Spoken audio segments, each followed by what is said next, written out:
In the past year or so, our eyes have been on the so-called Arab Spring and the harsh crackdowns on pro-democracy movements in Syria, Egypt and Libya. But there is a smaller democracy movement right on Australia's doorstep in West Papua, part of Indonesia, that's largely ignored here. Yet it is simmering with tension and there are reports of escalating violence. Last week, Indonesian police shot dead an activist leader who was, they said, resisting arrest. That in turn ignited a riot where cars and homes were torched. To discuss this tense situation in West Papua, I'm joined from Melbourne by activist and student Ronnie Kareni. Green Senator Richard Di Natale is in our Canberra studio, and with me here in the Sydney studio is Professor Peter King from the Centre for Peace and Conflict Studies at Sydney University. Welcome to you all. Peter King, if I could come to you first. Now, the Jakarta Post is reporting that 17 people have been killed just in the past month, including some Indonesian soldiers. So that would indicate there is violence on both sides, wouldn't it? There's violence on both sides, but most of the violence is undoubtedly orchestrated by the army, and often the army is in conflict with the police and therefore provokes the police in various ways, actually by attacking police in some cases.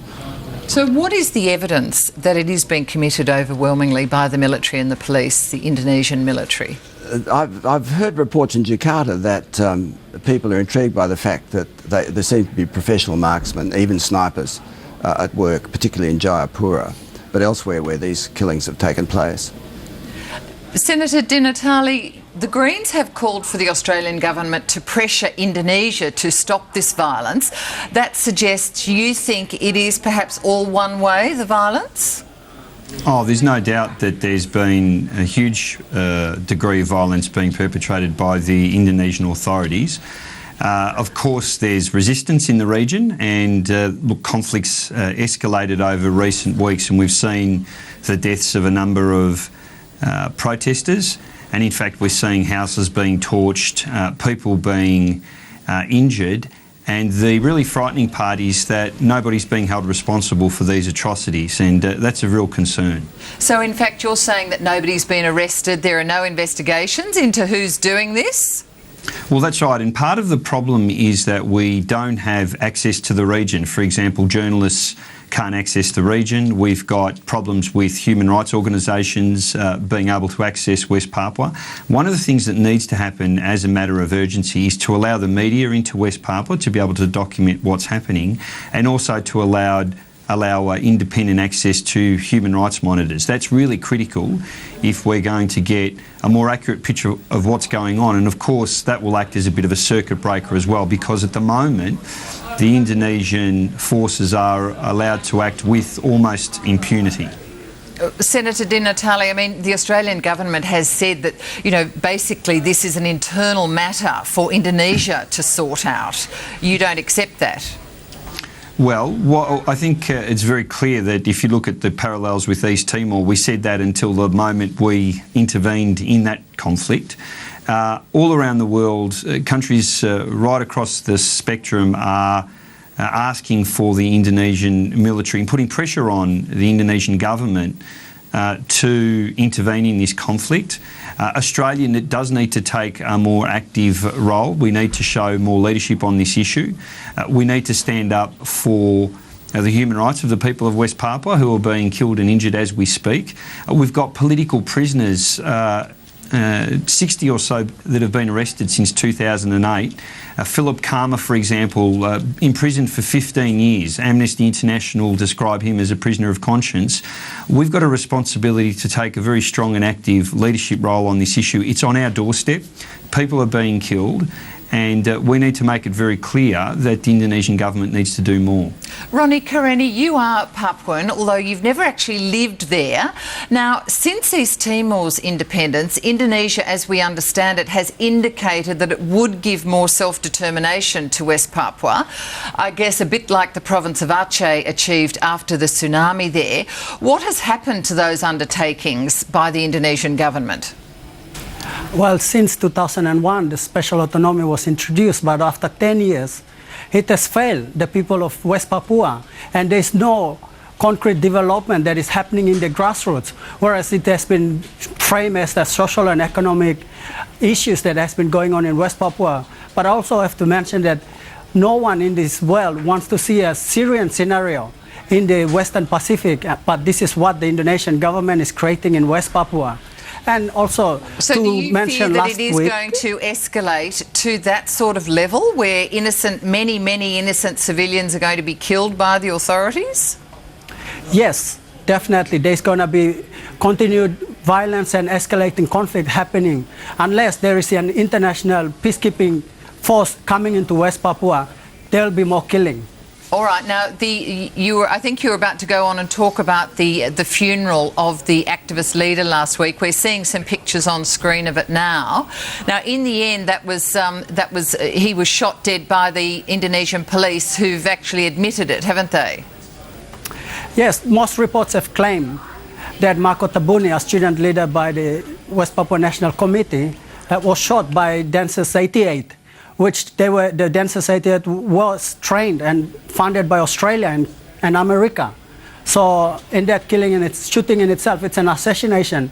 Whereas now a lot of the political activists are being targeted, and that's one example already the world has already witnessed now. And still there is more other political activists, their life is in danger, and now they're still in hiding because of this ongoing military brutality, and a lot of their actions were pretty much take course with impunity. Yeah, and Ronnie, now it is really... The Indonesian government says that that particular Mr. Tabuni was armed and that he was resisting arrest, and that's how he got shot and he died on the way to hospital.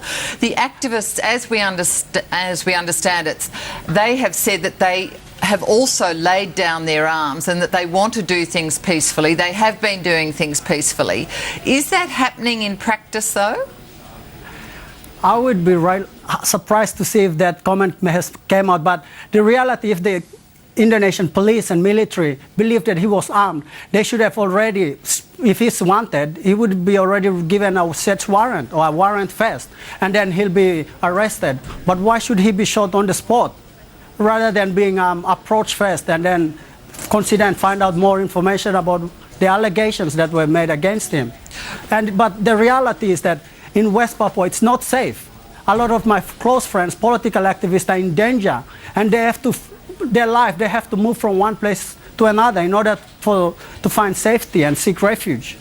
Professor King, this Indonesian government is very different to the Indonesian government that we saw when East Timor was trying to get its independence under Suharto. I mean, do you feel that it will escalate in the way that Ronnie Karenni seems to think it will? I think so, because the President has said himself that the deaths in Papua are a small issue, a very limited conflict compared to what's going on in the Middle East. This is completely the wrong approach, because as Ronnie Karenni has said, the Papuans have been in revolt against the oppression of the Indonesians for well over 40 years. And the situation now is that there's certain desperation in their struggle, and this is dangerous for Indonesia if the military is not brought under control. Yeah, Richard Di Natale, what is your view of this? Because it is a very different Indonesian government. Do you think they are misrepresenting the struggle there by the activists who do want some greater degree of self-determination? Look, I think it is fair to say that this is a different government, and I think it's fair to say that within some quarters of the government there is some appetite to try and resolve the issue, but we do have the security forces that act with near impunity in the region. We had a situation only 7 or 8 months ago where thousands of West Papuans were protesting freely. We had a number of people killed. We had people arrested and injured. It was a bloodbath in October of last year, and you would think that the Indonesian government may have reacted to that, but instead we've seen a continuation of the violence. It's a very, very tense situation at the moment. We've now got the killing of another activist in the region. I think things are very, very tense, and the government in Indonesia needs to act decisively to resolve this issue. It's really important, and it's critical that the Australian government takes a leadership role with this conflict. We need to make it very, very clear that the region needs access to human rights monitors, it needs access to a free and independent press, and we need to give the right to to the West Papuan people to determine what sort of future they want for themselves. Right. I'd like to get Professor King's view on that, because of course Aceh did achieve some level of autonomy. What's the difference, and why couldn't West Papua be the same if that's what the people there want? The big difference is that the Papuans have never been given a proper negotiation with the Indonesian government. Even the special autonomy deal was thrust on them, and because they really had no trust in it at all. Whereas the Achenese got to negotiate their own settlement, they got to organise their own political parties, which is forbidden to the Papuans. And so what's the difference? They're both in the Indonesian archipelago. The tsunami made a big difference in Aceh. And I suspect the Indonesian government is heading to a situation where if there is an atrocity comparable to what happened in East Timor in 1991 onwards, then the Indonesian government will suddenly find they do have to offer the Papuans something much more generous than they're contemplating at the moment. But do you think this is just sort of a scare talk, or do you actually really think there is a possible threat of that? Oh, certainly, because the army hasn't been brought under control, there's always the danger that the army will begin essentially rioting against the people, which is what happened in Wamena a couple of weeks ago. Just tell us a little bit about what happened there. That was when the little boy was run over by a couple of soldiers on motorbikes, and the police killed one of those. The local people killed one of those police. Were they soldiers or police? They were soldiers, I believe, and the result was a military riot against the Papuans, just over the revenge for that single killing, in which dozens of houses were burnt and 8 people or more, we don't know, actually killed. Ronnie Karenni, can you just give us a picture as to why self-determination is so important to the people of West Papua? Yeah, since '61, the Dutch, just before they're going to leave, they already prepared West Papua for a self-determination, but it was during the coal era, and in '69 there was a sham referendum that took place, which the West Papuans were not consulted in the process, and then during the '69 referendum, the indigenous by West Papuans were selected, and in a duress condition they were forced to be part of Indonesia, and that was why now that indigenous West Papuans are still fighting and calling for that review of that referendum to give a proper way forward for the Papuans to choose and determine their own future. All right, so you obviously don't feel part of Indonesia at all? Well, ethnically, culturally, in the Melanesians, already in the history, we're not part of Indonesia. We are Melanesians by ethnic and by culture. All right, but it is the idealism that has really put, and colonialism that has really put West Papua into this situation. And it's sad to say, but yeah, a lot more people are dying as day goes by. Richard Di Natale, do you think the Australian government is sort of looking too much to the Middle East and not enough to its own doorstep? Oh, absolutely. I think we've ignored this conflict for many years. It's escalating. It's becoming very, very tense. I, in fact, asked a question of Minister Carr in question time, and he demonstrated he has no sympathy for the cause of the West Papuan people. We do need to resolve this issue, and it may be that a renegotiated special autonomy package would be something that the West Papuan people would accept. But I think the problem is they've essentially had solution after solution imposed on them. They now feel that they have no choice but to continue this conflict, and it is now an armed conflict, and it needs a resolution, and it needs the Australian government to take a very firm and active leadership role. Right. Is it too late for dialogue?